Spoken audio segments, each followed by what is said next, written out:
Seats are reserved for real family, my brother said, handing me a takeout box. I ate alone in the hallway while they toasted my niece's promotion. Then the $3,200 bill came, and the waiter proceeded straight to me. I smiled and said, "I don't pay for strangers." I, 32M, thought family meant something. I was wrong. The text from my brother arrived at 2 p.m. on a Tuesday. My niece had gotten promoted to senior associate at her law firm, and they were celebrating at Romano's that Saturday, the place where our grandfather had taken us for birthdays when we were kids, where we'd celebrated every milestone for the past 15 years. I showed up 20 minutes early, wearing the navy suit I'd bought specifically for family occasions. The hostess led me through the familiar maze of white tablecloths and dim lighting to our usual section in the back. But when I reached the table, something felt off. My brother stood there adjusting place cards like he was orchestrating a wedding. His wife hovered nearby, directing their teenage son to move chairs around. My niece sat at the head of the table, radiant in a cream blazer, accepting congratulations from my parents who'd flown in from Phoenix. That's when I noticed it. 8 chairs around a table that usually sat 10. 8 place settings where there should have been 9. My brother looked up when I approached, his expression shifting from concentration to something I couldn't quite read. He walked over with deliberate steps, carrying a white takeout container. He told me the reservations had been finalized and the seats were reserved for real family. He handed me the box and explained that I could eat in the hallway or find somewhere else, but they needed the space for people who actually mattered. The words hit like a physical blow. I stood there holding the warm container, watching my family settle into their chairs without a single protest. My mother glanced over once, then looked away. My father studied his menu with unusual intensity. I asked what he meant by real family, my voice barely steady. My brother's wife chimed in, saying I should understand by now. They'd tried to be patient, but enough was enough. I hadn't contributed anything meaningful to the family dynamic. I missed my nephew's soccer games, declined half their invitations, and never offered to help with family expenses or events. My niece avoided eye contact completely. The same girl I'd helped through algebra homework for 3 years. The one I'd driven to job interviews when her car broke down last spring. I looked around the table one more time. These people I'd shared holidays with, grieved losses with, celebrated victories with. My brother gestured toward the hallway, suggesting I find a quiet spot near the bathrooms where I could eat without disturbing their celebration. 23 years of family dinners reduced to a takeout box and a hallway floor. I walked out of that dining room with whatever dignity I had left. The hallway was narrow and dimly lit, with a small bench near the restrooms that reeked of industrial cleaner. I sat down and opened the container. Chicken parmesan with a side of pasta. The same dish I'd ordered at Romano's for years. Through the archway, I could hear them toasting.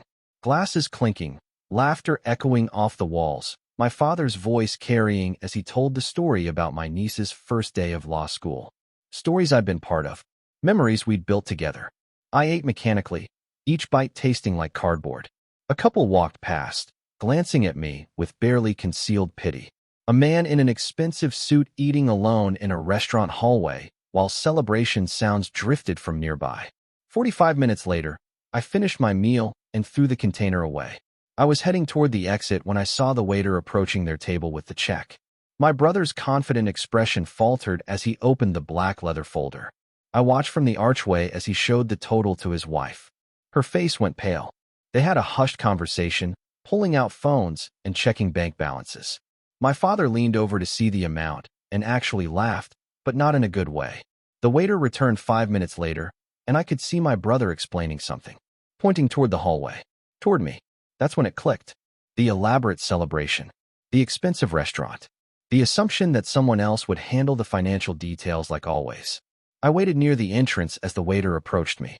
He apologized for the confusion and explained that the gentleman at the table had indicated I would be taking care of the bill. The total was $3,200, including the premium wine selection and the special anniversary menu they'd ordered. I smiled. Actually smiled for the first time all evening. I told the waiter I appreciated him bringing this to my attention, but there seemed to be a misunderstanding. I wasn't dining with that party. I'd eaten alone in the hallway. I didn't pay for strangers. The waiter's confusion was visible. He glanced back toward the table where my family sat frozen, watching our conversation. My brother half stood from his chair, face reddening. I continued, explaining that the people at that table had made it very clear I wasn't family. Real family was apparently a limited category, and I didn't qualify. Since I wasn't family, I certainly couldn't be expected to pay for their celebration. The waiter nodded slowly, understanding dawning in his eyes. He thanked me for clarifying and walked back toward the table with renewed purpose. I didn't wait to see the rest. I walked out into the cool evening air and got in my car. My phone started buzzing before I even reached the street. Text after text, call after call. My brother demanding I come back and handle this. My sister-in-law calling me petty and childish. My mother suggesting we work this out like adults. But the most interesting message came from my niece 2 hours later. She apologized for not speaking up and admitted she'd felt uncomfortable with the whole situation. She asked if I could help them out just this once, promising things would be different in the future. I responded that I appreciated her reaching out, but my financial assistance was reserved for real family. Since I'd been explicitly excluded from that category, my wallet was now off limits as well. Update 1. The fallout was immediate and spectacular. By Sunday morning, I had 17 missed calls and 43 text messages. My brother left a voicemail that oscillated between rage and desperation, explaining how they'd had to put the entire bill on credit cards that were already maxed out. My sister-in-law sent a series of increasingly frantic messages detailing their financial situation. The promotion celebration had been their idea of an investment in networking. They'd invited my niece's boss and several colleagues, expecting to make a good impression. Instead, they'd ended the night explaining to important people why they couldn't cover their own bill. My parents called Monday morning, suggesting a family meeting to resolve things. My father pointed out that blood was thicker than water and families had disagreements but worked through them. My mother added that I was being unnecessarily cruel to people who loved me. I asked them where that love had been when I was eating alone in a hallway. The silence stretched long enough that I wondered if the call had dropped. Tuesday brought new information. My niece called during her lunch break, speaking quietly from what sounded like a bathroom or supply closet. She revealed that the whole thing hadn't been spontaneous.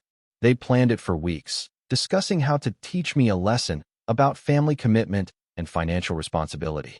The original plan was simpler. Exclude me from the dinner, but expect me to pay when asked. They'd assumed I would never refuse, especially not in public. My brother had told everyone I was good for it, that I always came through financially even when I was difficult about everything else. She apologized again, explaining she disagreed with the plan but hadn't found the courage to object. She was hoping I might reconsider helping them with the credit card debt, which was now affecting her parents' ability to help her with her own student loans. I told her I understood her position, but the situation had revealed something important about family dynamics that needed addressing. My financial help had apparently been the only thing keeping me in their good graces, and now that they'd severed the relationship, they needed to live with the consequences. Update 2. 3 weeks later, the real cost became clear. My brother's boss had been at the dinner. The scene with the unpaid bill and the subsequent arguments had created exactly the wrong impression. Instead of showcasing a successful family supporting their daughter's career, it had displayed financial instability and poor planning. My niece called in tears, explaining that her boss had started questioning her judgment and family background. Several networking opportunities had quietly disappeared. The promotion she'd been celebrating was beginning to feel like a burden rather than an achievement. My brother's wife had started a part-time job at a retail store to help manage the credit card debt. Their son was furious about having to give up his spring break trip, and the family tension was affecting everyone's mood and relationships. My parents attempted one more intervention, this time in person. They drove 8 hours from Phoenix to have a face-to-face conversation about forgiveness and moving forward. They sat in my living room and talked about family legacy, about how our grandfather would have handled this situation. I reminded them that our grandfather had never excluded family members from celebrations, then expected them to pay anyway. He'd taught us that respect was a two-way street, and that actions had consequences. My father admitted they'd made mistakes in how they'd handled the dinner, but argued that the financial punishment was disproportionate to the offense. My mother suggested a payment plan where I could help them gradually without feeling taken advantage of. I explained that this wasn't about money anymore. It was about being treated as a person worthy of basic respect and inclusion. The moment they decided I wasn't real family, they'd made a choice about our relationship. I was simply honoring that choice. Update 3. 2 months after Romano's, my niece sent me a letter, an actual handwritten letter, delivered by mail like something from another century. She'd moved out of her parents' house and into a small apartment closer to work. The family stress had become unbearable, and she needed distance to think clearly. She wrote about growing up watching Family Dynamics, seeing how my contributions were expected, but my presence was often treated as optional. She admitted she'd never noticed it before because it was just how things worked. I was the reliable one who handled emergencies and celebrations alike, but somehow never quite belonged at the center of family decisions. The letter included a check for $200, her first attempt to pay me back for years of help with school expenses and car repairs. She wrote that she understood now why I'd drawn the line, even though the timing had been devastating for everyone involved. She asked if we could rebuild our relationship separately from the family drama, meeting for coffee or lunch without the complicated dynamics that had poisoned everything else. I drove to her apartment the following Saturday. We spent 3 hours talking through years of family history, patterns we'd both seen but never acknowledged. She told me about conversations I'd never heard, where my contributions were discussed as obligations rather than gifts, where my absence from events was criticized but my presence was taken for granted. We agreed to start fresh. No family obligations, no financial expectations, just two people who happened to be related deciding whether they enjoyed each other's company. The rest of the family remained radio silent. My brother had apparently told everyone I was dead to them, which was fine by me. My parents continued sending birthday cards and holiday messages, maintaining polite contact while avoiding any mention of Romano's or its aftermath. 6 months later, I received an invitation to my nephew's high school graduation. The return address was from my niece's apartment, not my brother's house. She'd enclosed a note explaining that she'd organized a small celebration for him, separate from whatever his parents were planning. She wanted to make sure the important people in his life could actually attend and be welcomed. I went. It was awkward at first, with my nephew uncertain about whether he was allowed to be happy to see me. But by the end of the evening, we were laughing about old stories and making plans for him to visit me over the summer. My brother drove by during the celebration. He slowed down in front of my niece's building, staring up at the lit windows where his son was celebrating with the uncle he'd been told to avoid. He didn't stop. He didn't come upstairs. He just drove away. That night, as I helped clean up paper plates and leftover cake, my niece thanked me for showing her what boundaries looked like. She said watching me walk away from Romano's had been terrifying at first, but eventually liberating. She'd learned that family relationships required mutual respect, not just shared DNA. I told her that real family isn't defined by biology or proximity. It's defined by people who show up for each other, who include each other, who treat each other with basic human dignity even when they disagree. Sometimes the most important thing you can teach someone is how to say no, even to family, especially to family. The bill at Romano's was $3,200. The cost of learning who my real family was turned out to be priceless.